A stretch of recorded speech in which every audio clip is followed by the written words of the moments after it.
It's a beautiful Florida morning, and we're back to show you another gorgeous Gulf Coast island. I gotta admit though, I was a little bit hesitant about visiting Boca Grande because while it is known for being beautiful and charming, it's also known for being quite pricey.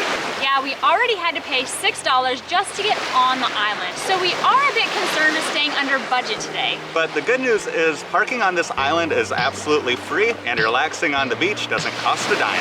So come along with us to find out if Boca Grande is overpriced or paradise.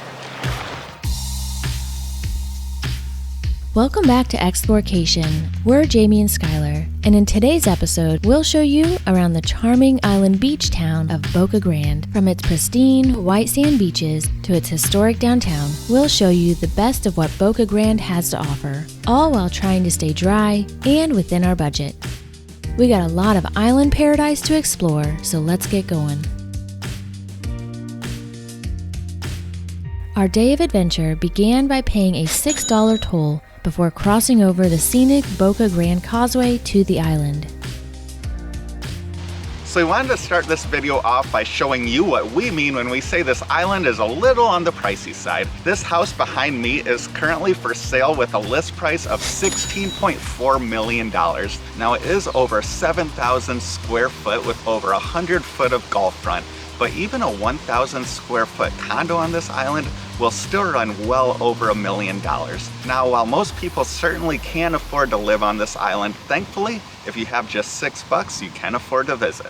And if you decide to visit Boca Grande, we sure hope that your day starts off as gorgeous as ours did.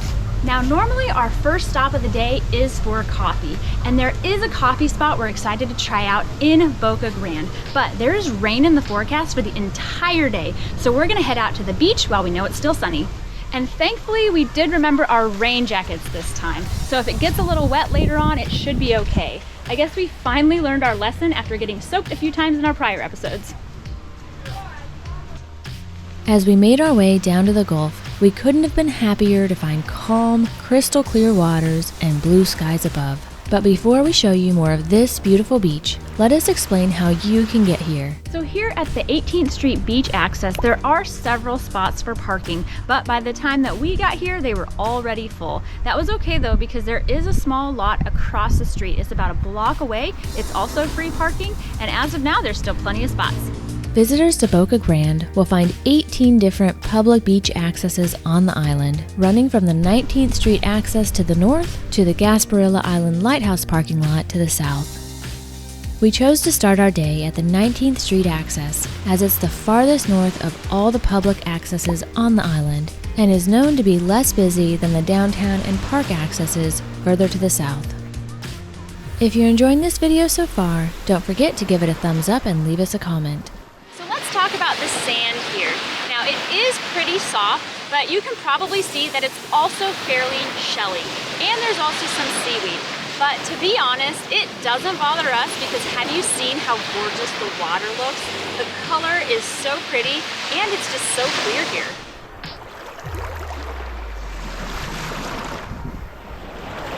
As there was still no sign of rain in sight, we decided to take advantage of it by relaxing on the beach and taking a quick dip in the turquoise waters.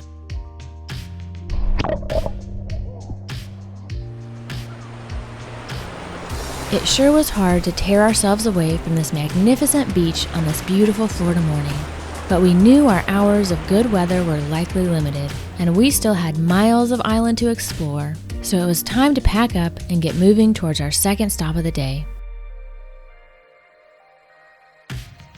So we ended up spending a couple more hours on the beach than we expected because the weather was just so perfect. But now it's early afternoon and we haven't had our coffee and we haven't had lunch. Now we know the coffee shop closes around 2, so we're gonna try to grab a quick lunch and then get our caffeine. So we had read about this amazing lobster roll that you can get here in Boca Grande, and we were really excited to try it. Unfortunately, it ended up being way out of our lunch budget. As some of you may know, I quit my corporate finance job right around a year ago now. And since we're not getting rich off of this YouTube thing yet, I think we're gonna go try to find a more budget-friendly lunch option. Our search for a more budget-friendly lunch took us south to 471 Park Avenue in historic downtown Boca Grande. Here we found Tortuga Mexican street cuisine, which to our delight offers a variety of Mexican street food options for $12 or less.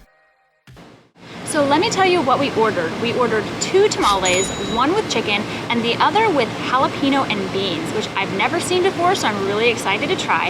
And we also got the ceviche, which comes with a ton of chips. That has a little more of a kick to it than I was expecting, but it's still really good and tastes very fresh. So this is the black bean tamale. That one is spicier than the ceviche.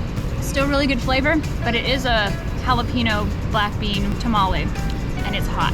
Skylar is trying the chicken tamale. It is piled under all that guacamole. That chicken's really tender, and the guac is really fresh. It's very good.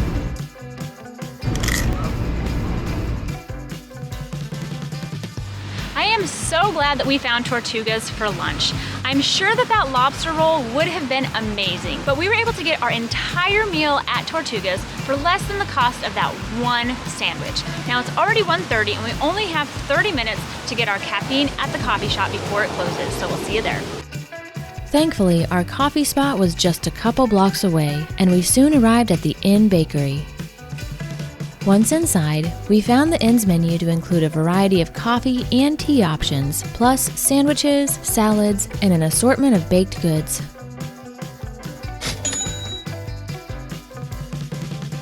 So I got an iced strawberry matcha drink. So that reminds me of like strawberry Nesquik, but not as sweet. It's good. I got a frozen caramel cappuccino because I need some caffeine and it's getting really hot outside. It tastes more like ice cream than coffee, but it is really good. So we made it to the coffee shop before it closed, and it's about 2:30 in the afternoon now. By this time, there was supposed to be about a 70% chance of rain, but as you can see, it is still beautiful outside, so we're heading back to the beach. Our journey back to the beach was another short one, and after just a 3-block scooter ride, we had arrived.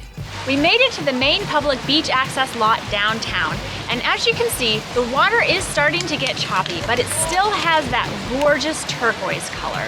We also noticed out here though that the weather is moving into the north, but fortunately our next stop is to the south, so hopefully the weather will hold out. If you'd like to join us as we explore more amazing Florida Gulf beaches like this one, make sure to subscribe to our channel and turn those notifications on. We just heard thunder, so we better get to the state park quick. All right, y'all, we have a change in plans. Now, some of you may have seen this coming. We did make it to the lighthouse on our scooters, but it seemed pretty clear that this storm is happening. So we decided to split up. I scooted back to the car and I left Skylar at the lighthouse. So hopefully I'll get back to him with the car before the rain starts coming down. So we made it about halfway to the state park when we started to hear thunder, so Jamie wisely decided to go back to get the vehicle while I moved forward to the state park. I'm starting to feel a few sprinkles, but I'm hoping I can show you the beach and the lighthouse here at the park before the heavy rain starts. I would say this is probably the calm before the storm. At a cost of $3 per vehicle, beachgoers will find wide, beautiful stretches of beach within the Gasparilla Island State Park. I think it's safe to say the storm is coming.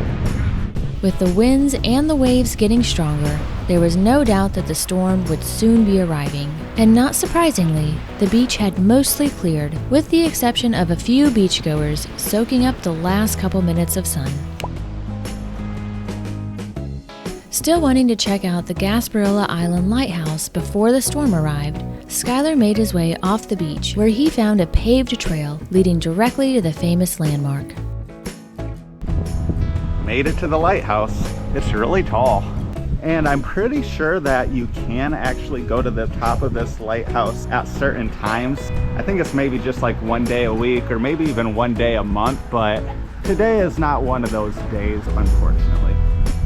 All right guys, so we made it to the beach and the lighthouse before it started pouring, but the rain is definitely starting to pick up now. Thankfully, I just heard from Jamie and she's in the car in the parking lot just a little bit down the road. So I am gonna go join her where it's nice and dry. I think it's safe to say our day of scooting is over. So I lucked out and made it back to the vehicle right before the heavy rain started. But just because the rains are here doesn't mean we're done exploring, because we still have more of this park and the island to show you. With the storm quickly intensifying, we made our way southward down the island towards our dinner destination. And while the driving conditions were pretty terrible, thankfully we were in no hurry to get there.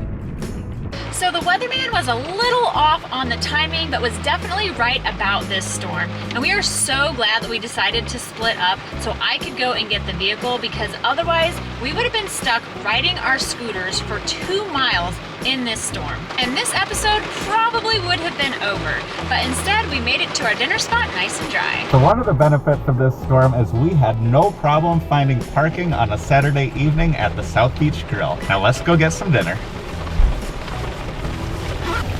The water is so deep. That wasn't so bad. Well, I did walk through like 4 inches of water. Happy to be out of the rain, Skylar was ready for a drink, and the South Beach Bar and Grill had some good ones, especially the Rum Runner. You're home. We also decided to split a bowl of seafood chowder, which really hit the spot on this wet and chilly afternoon. That's really good. Are you ready to go back out in the rain? Heck yes, I got my rain jacket. Back outside, we were happy to find that the storm had passed, and only a light sprinkle remained. And we both agreed we'd have to return during better weather to fully enjoy these beautiful beachfront views. So given its location within the state park and right on the beach, we knew the South Beach Grill was going to be a little bit pricey, and that's why we both just planned on getting a salad. But their salads were actually pretty dang expensive. Good news though, we were able to find a couple of good deals. We got a bowl of seafood chowder that was only $8, and while the Rum Runner I got was a little bit pricey, it was strong, and while it was delicious, one was plenty. But since all we had was a bowl of soup between the two of us, we're still a little bit hungry, so we're gonna go find some more food. And we know of a great spot right across the bridge, so we'll see you there next. Oh my gosh. What is going on? There is clearly still electricity in the air. I need to get off the I've never beach. seen anything like that. So when Skylar told me that my hair was standing up straight, I knew that it wasn't a good sign, but thankfully the car was nearby. Now I did a little more research and did confirm that that can be a sign that lightning is about to strike you. So this is a really good reminder that even if you think a storm has passed, the threat of lightning still can be there. Thankful to be safe from the lightning and back on the road, we made one more drive through the charming downtown of Boca Grande. And while it hadn't been in our plans to return to the beach, the storm was now miles away and we just couldn't pass up one last beach stop.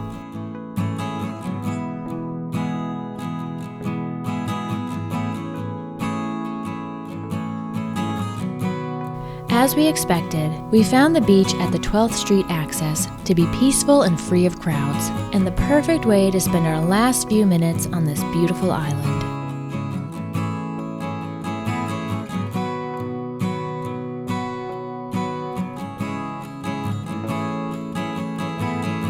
So as we were driving through downtown, there was a break in the storm and the sun came out. And we just couldn't resist stopping back out at the beach one last time. And as you can probably see, there's almost nobody out here. After one last stop at the beach, it is finally time for dinner.